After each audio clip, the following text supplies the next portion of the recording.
Hello, I'm Alex Radcliffe from Board Game Co. And it's time for another unboxing video. It's been a few weeks since our last one. I'm happy to receive Tainted Grail All In.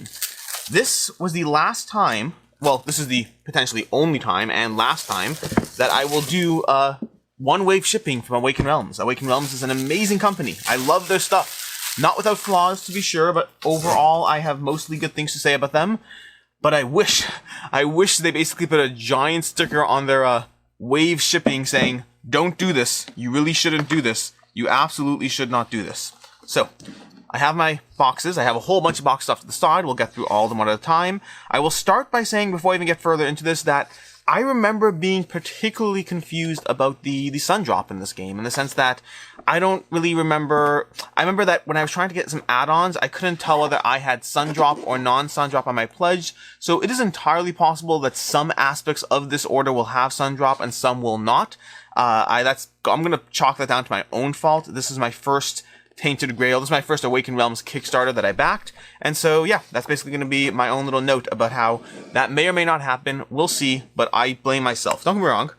Obviously, any Kickstarter can and should do whatever it can to make that experience as streamlined as possible, but I tend to, I don't know, it's always a difficult balance of when you blame someone for things not being as clear as they could have been, because processes in life can sometimes be confusing, and you can't have a full walkthrough for every single aspect of whatever. So yeah, it's obviously whatever degree of clarity they could have gotten would be ideal. And let me just try to open this quest book without completely ripping up my thingamajig. Thingamajig being the operative word here. So, what to talk about today? Usually I walk into these unboxings with some sort of vague idea of a topic I want to cover, and I don't have that right now. I actually don't, which means I'm going to have to just keep freeform it, and we'll figure it out. Usually those are the best though, because that means I'll inevitably end up talking about something that I probably shouldn't. Okay, this is going to be the various, all the scripts of Awaken Realms, all the scripts of Tainted Grail, I mean. We got a whole bunch of content. I don't know when I'm going to get to this. It's interesting. Content creation has been a generally fascinating thing for me. It has changed how I play games. We have Neom over here. So content creation has definitely changed how I play games, how frequently I play games. I play games more frequently. That is number one. Number two is going to be I play different types of games. So I tend to play more new games than I used to, comparatively speaking.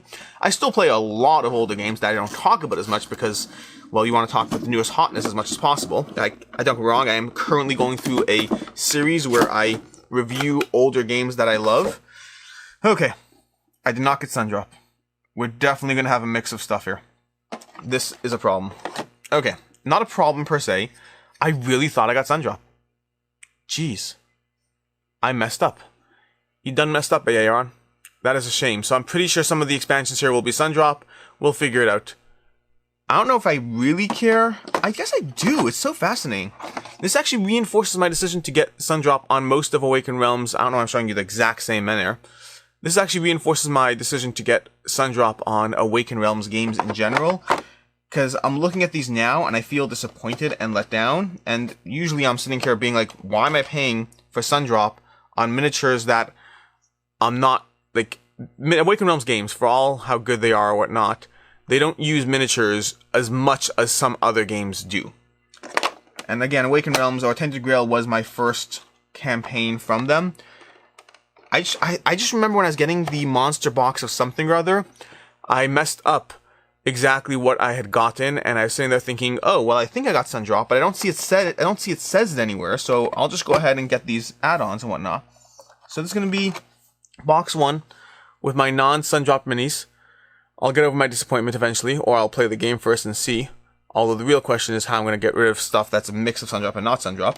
Maybe I'll trade my base game, I'll figure it out. It's not the worst. Worse things have happened to people. And we have just tons and tons of cards, obviously, which I don't want to extensively go through. What should I open? Let's open one box of cards.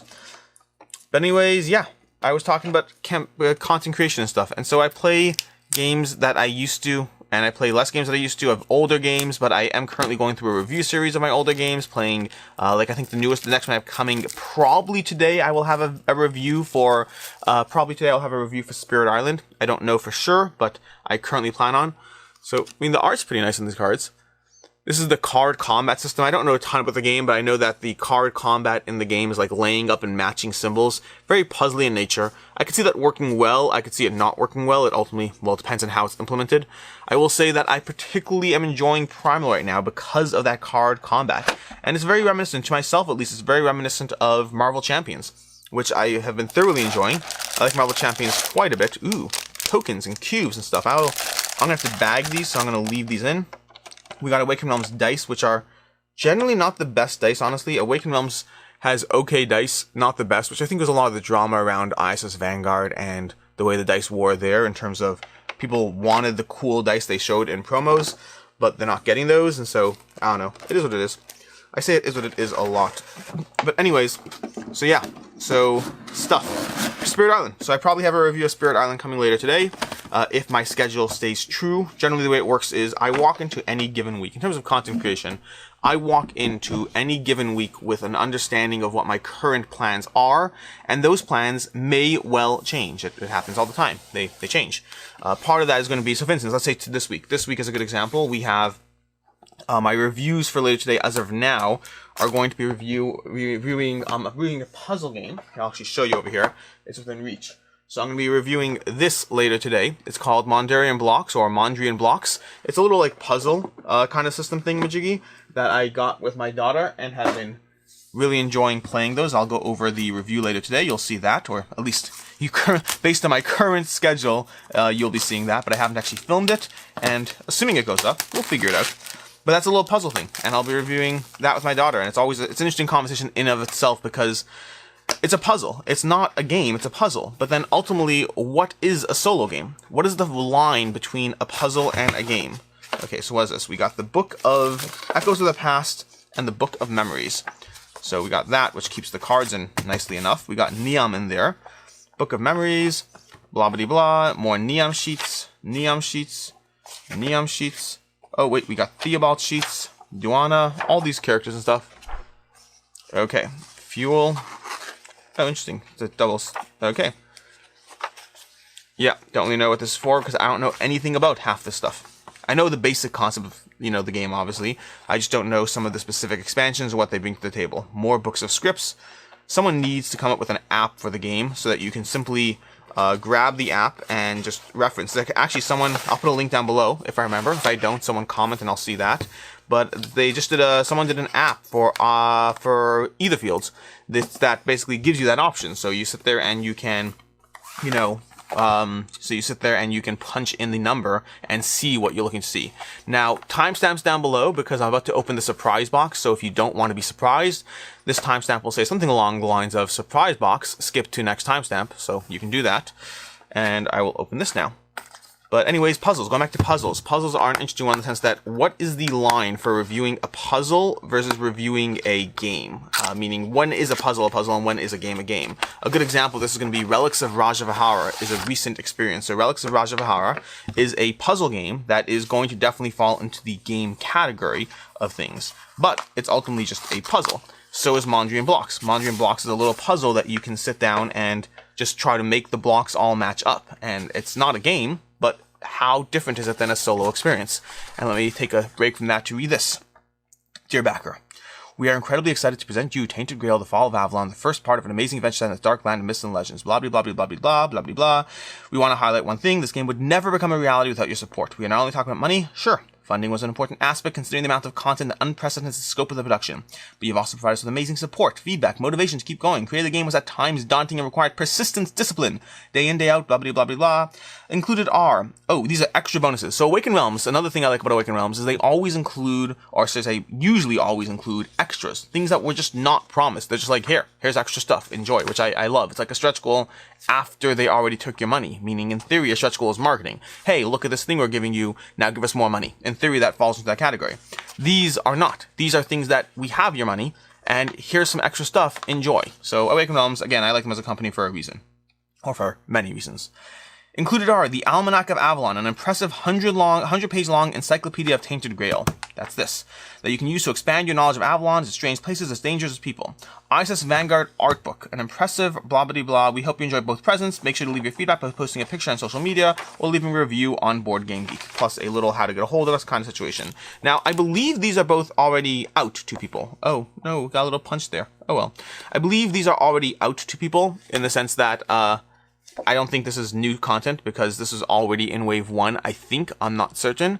So this is something that many people will have already seen or know about, and this promotional material for ISS Vanguard doesn't really help you if you got Phase 2. Although, that being said, it's still an art book for a game that I did back. So let's go ahead and take a look at it. If I can actually get this plastic off. So puzzles. Puzzles are an interesting one. I have every intention on continuing to review puzzle type experiences, either that I enjoy or that my daughter enjoys or whoever, because ultimately, speaking for myself, and well, only for myself, the line between a puzzle and a game is so blurred. A puzzle versus a solo experience are basically just challenges you have to overcome, that you can win or lose or whatnot, although loss is interestingly defined. But yeah, I plan on covering them because that just seems to me the same thing. ISS Vanguard. This box, I don't know if this box art is actually on anything. See, this is the problem with an art book that didn't exist at the time. The general art, I believe, is in the game, but that specific cover and box, I don't believe are. There's more ISS Vanguard stuff. Oh, look at these stuff. See, this is fun stuff. This is stuff that I've gotten to experience some of these things already. I think I've seen some of these pieces of artwork. It's just ISS Vanguard, surprise box. Oh my gosh. I want to play ISS Vanguard now. I need to play Tainted Grail. I really do. I promise I need to play Etherfields. Etherfields is actually set up under this table. I interrupted my game of Etherfields. I'm about, what am I in? I'm like 6 or 7 dreams in. I don't remember exactly. But I currently interrupted it to play Kingdom Rush. Then I got caught up playing, 15, 20 scenarios. I think I'm at like 12 scenarios of Kingdom Rush. I played a lot of them again, which is why I'm at 12 and still haven't finished the game. And then I got, what else am I interrupted with? Right now I have Tapestry solo that I'm in the middle of. It's constantly a question of being interrupted by both new and old games. So, Tapestry is for a review I'll be doing. So I plan on doing a solo review of Tapestry, specifically solo. And, I'll go into it. I don't exactly know how I plan on doing my review just yet of Tapestry. But basically, what's going on with Tapestry is as follows. I play Tapestry, the Red Death. If I'm doing these out of order, it is what it is, which again is a thing I say a lot. But Tapestry is a game that I played it when it first came out. I pre-ordered or whatever you want to call it, and I got the game and I played it a few times with my friends. And we thought it was an interesting premise that was flawed for, I want to say, 2 main reasons? I don't know. Let's go with 2 main reasons and we'll see if that makes sense. Reason 1, and this is a big deal, is Tapestry to me was incredibly unbalanced. Now, there'll be people who fight for the balance aspect. There'll be people who say, no, whatever the Tapestry cards are balanced, they're equally good, you have to make sure to get multiples. But ultimately, there are Tapestry cards that are excellent to get, and there are Tapestry cards that are not excellent to get. Then there are Civilization cards that are excellent to get, and there are Civilization cards that are not excellent to get. And the Civilization cards, they already released a fix, so to speak, of saying, here's in the new editions of the game, they have this aspect of, if you play this civilization, take an extra 20 points. Meaning they basically have all these scores from now what they have, like thousands and thousands of playtests, and they balanced it around scoring differentials to give people more of an average experience or whatnot. And the Tapestry cards, they have no current fix for because, we got more stuff. The Tapestry cards, they have no current fix for because it's different. So you have to ultimately get more Tapestry cards. There are lots of people who've house ruled it in different ways. Your first Tapestry card of the game, you should draw 3 and pick 1. There's different ways you can house rule the whole experience to sit there and have a conversation about what makes more sense. But ultimately, we found the game to be a bit unbalanced. That was the main problem. And let me explain more in a second after I show you this guy. Let's focus. There we go. Yeah. This guy's pretty cool. Again, would be cool if you're sundropped. I'm realizing just how much I like sundrop. These minis do not hold up the same degree without the sundrop. I really wonder if any of the expansions I've got to now are sundropped. Because I kind of want them to match, but I also kind of want to see them sundropped. So we'll see. I think I got the extra box of monsters. That's what I think I got. I'm not certain, but I think I did. Anyways, I don't know I'm taking that out. It's going to be this, we're going to have this. And yes, by the way, when I actually go through these later myself, I do tend to go through the full wards. I tend to pull out all the inserts because I know that sometimes things are under inserts. So in the past, I've gotten comments like, hey, you didn't go into the insert. I'm like, yes, I didn't go on the insert. I didn't open every single card, because my unboxing videos are more of a conversation, honestly, than an unboxing. It's a little bit of unboxing, a little bit of a conversation, and I don't want them to be 2 hours long because, well, it's an unboxing of a game. So we have Monsters of Avalon, we have Monsters of Avalon Past and Future. Okay, so this is the one. It's off to the side, so I'm pointing to something you can't see, but one of these two boxes here is one that I think is Sundrop, but I'm not certain. I can't remember if I noticed. The question is whether I noticed when I was going through it that it was not Sundropped and then made it match. We'll find out. But yeah, Tapestry. So Tapestry I found to be unbalanced, not particularly, and in a competitive game. The thing is, like, I remember in particular, the game that killed it for us at the end was our first game we were on the fence, our second game we were on the fence, and like our third game it was just like it completely killed it for us because there was the Futurists in the game. I believe it was the Futurists, which was this faction that was so unbalanced, and the other person just killed it that it wasn't a fun experience at all. It's just, I don't mind losing in games, but I want to feel like I have a chance to feel like you just got the better faction, and that is why you won. It doesn't really feel like a particularly fun experience. I love when games do this, by the way. Absolutely love it when games give you the sheet so you can put things back in without having to like plug and play in a million different areas. Okay, so let's pull this out. This will clip off. Okay, there we go. This is about a lot of fun stuff. So let's go a general shot. And now let's go through some individuals. Oh my gosh, okay. I love miniatures. I have a problem. So this is going to be some sort of knight dude. Let's get the focusing going. There we go. Yeah, lots of these miniatures are very cool. Okay. Then let's see what we want to pull out. I'm not pulling out everything because that's just overkill. Maybe I just like horses, apparently. This guy's got a giant whip situation. Does he have a head? Oh, he's headless. Good, that makes sense. I like headless horsemen. Then we have this thing, which I don't know what it is, but oh my gosh, that is gross. Okay, that's awesome. So what we have here is we have this creature, which we'll focus in a second. And I don't know if you can see it, but the tongue is basically some sort of woman. It's a woman coming out of its mouth. It's not eating the woman. That's the tongue, if you see it clearly. Okay, so that's not gross at all. I'm just going to let my kids play with these. I'm still going to let my kids play with these, let's be honest. Oh, look at that little sea of hands. You can see the base, the sea of hands coming out of the base. Very cool. I don't know. I mean, Awakened Realms, the miniatures did not, in my opinion, Awakened Realms miniatures did not used to be first rate. But they have gotten better and better with each game that they put out. Like, genuinely, at this point, I think they are straight up first rate. Okay. Look at that snake, dude. Whoa, look at the texture. Like, if you can see the detail and the texture on these minis, like, that is some solid texture on your mini. That's not like a lack of... That's the thing, if you look at the original, if you look at, let's say, the Edge Dawnfall, I believe, is like going to be like the first thing I'm going to think of. Let me see if I can get this back in without breaking things. There we go, perfect. The Edge Dawnfall is going to be a good example of some of their earliest work that did not have texture and details the way this one does. The way any of these do. Like the sheer texture as opposed to like flat surfaces with no detail, no contours, no whatever. I mean, you could put hairs on this stuff. It is insane. Okay, so we're going to move on from this box. Oh, let's do one more. Got this little thing over here with... I'm just looking at it first. Okay, that's not creepy at all. There we go. Look at him holding that human being person by his neck because human beings are disposable. Anyways, so what were we talking about? This is the problem when I'm in the middle of talking and I forget what we were talking about. Jeez, Tapestry. That was what it was. So I got Tapestry back though, ultimately, because I heard from a bunch of people that the solo mode was really good.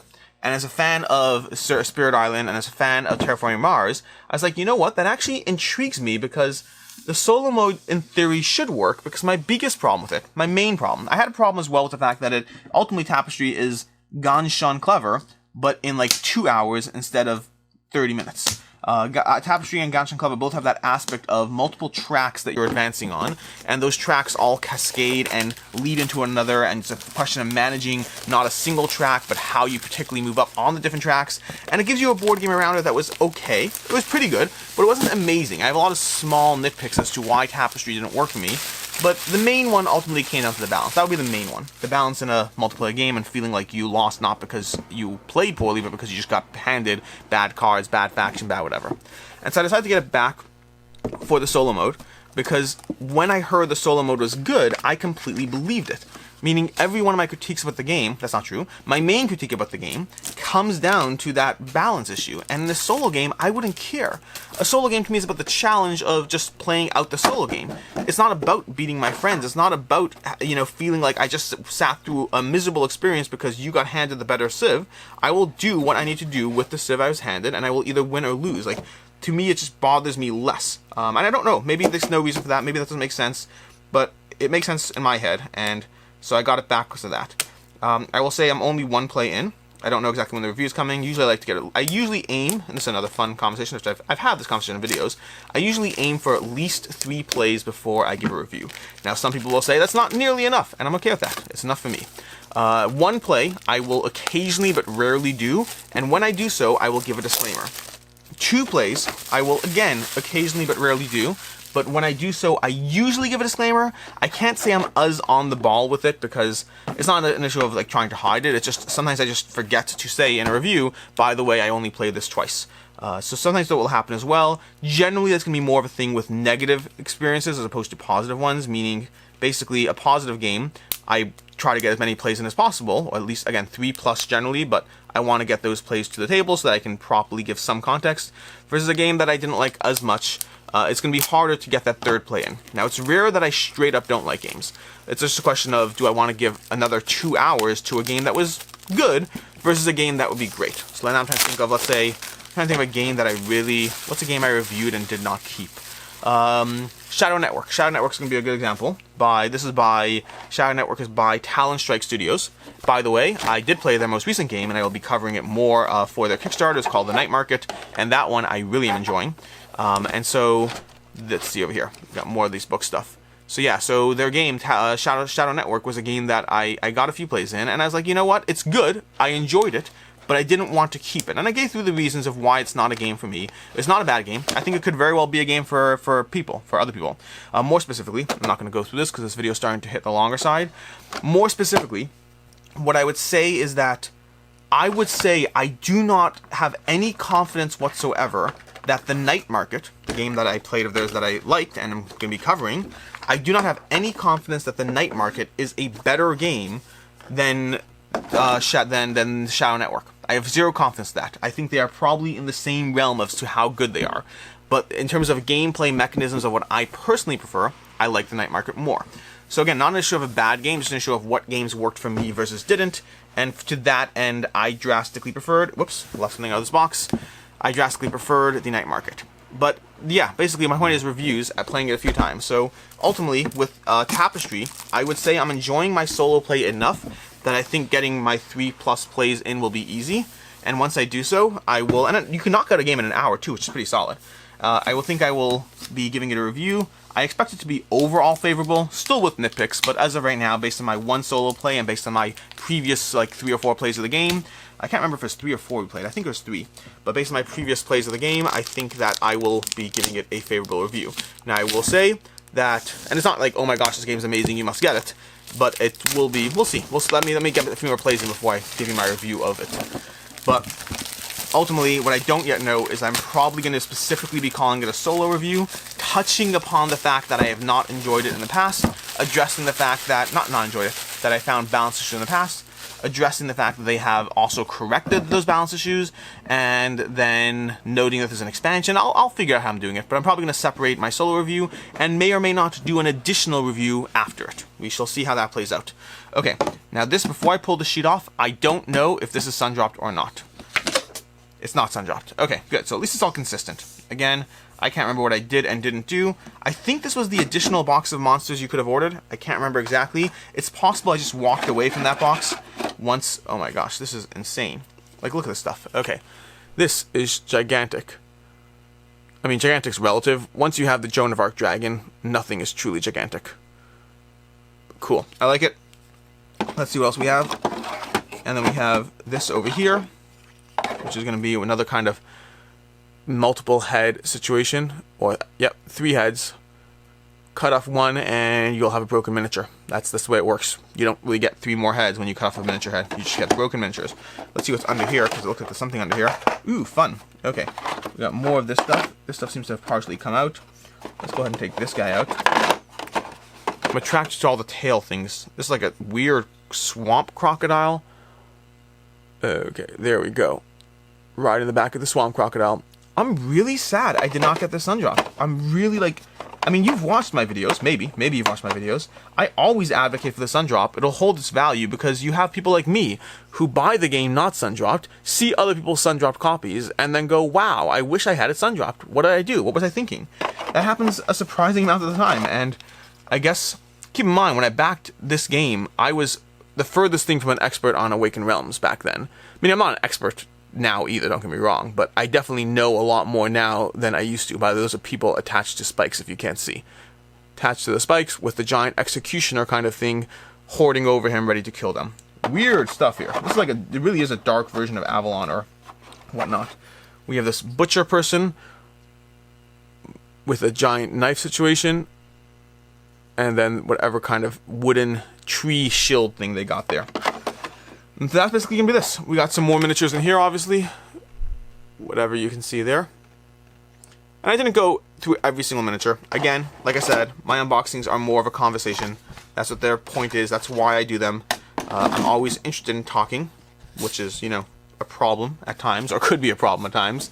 But that is basically going to be it. That's going to be my unboxing of Monsters of Avalon. Talked about Tapestry, talked about puzzles versus games, talked about reviews, how often I play a game before I review, talked about my eternal regret with not getting Sundrop on this game. But I will get over myself. Hey, I may not even like the game, honestly. Who knows? Although I will say, so far, Etherfields and ISIS Vanguard have been games that I enjoyed, and I expect that this should be no different. I can't imagine why this would be different. I know that there are mixed reviews, as there are in all Awakened Realms, you know, narrative-driven games, and whether they work. I do 100% plan on implementing that house rule people have talked about, where you increase the range of Menhirs 1 to reduce the grind. Because I'm not looking for a grind. I'm looking for a mechanical game that will enable me to have fun and unlock the story, the narrative, etc. But I also have zero interest whatsoever in going through grind just to extend the length of the game. I'd rather have a 20-hour campaign that is immensely enjoyable than a 30 or 40-hour campaign that feels like I'm repeating things for the sake of repeating things. Keep in mind, everything I just said there about grind is all based on what I've heard from other people, not based on my own experience whatsoever. But I want to skip it entirely. Although maybe, I guess if I'm going to review the game, maybe I should try it with and without for the sake of comparison. We'll see. In any case, as always, I'm Alex Radcliffe from Board Game Co. Thank you for being here for this unboxing video. Today, assuming I stick to my schedule, which I have no idea if I will because it's Sunday right now, assuming I stick to my schedule, we will have a review for the Mondrian blocks with my daughter. We might have a review for Chai. I don't know. That might be next week. We'll see. And we might have a review for Spirit Island. We might have a review. I don't know. You know, we'll see. If you watched the weekend review, the video that was 2 hours before this video, then I probably told you exactly what I have because I filmed those on Thursday, so I usually know a lot more about what's going up. As always, until next time, have a good one.